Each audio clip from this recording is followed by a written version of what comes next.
واحد في تيك توك كيقول للعيالات صورتهم هاد الكوزينه 50 عام وانتم في الكوزينه، ولا هزيتي يدك في الاخر غتلقايها محروقه. العيالات كلهم ساكن كيهزوا يدهم وبصح كيلقاو يدهم محروقه، وانا وحده منهم.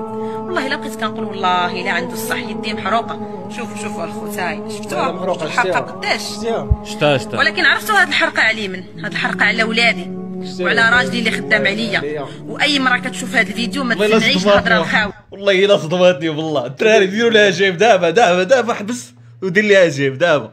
صدماتني انا والله الا صدماتني بالله. هذاك راه باغي يخرج عليكم.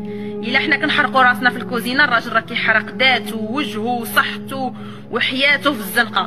كاين الراجل اللي كيلبس صباطو من 6 الصباح ما كيحطو حتى 6 العشيه، هذا نديرو موظف. اما هذاك المسكين اللي طالب معاشو خدام غير في البني، يدو من هنا كتجبريها دايره النبابل. واش كاين هادشي ولا ما كايناش؟ باش بالباله والبرويطه.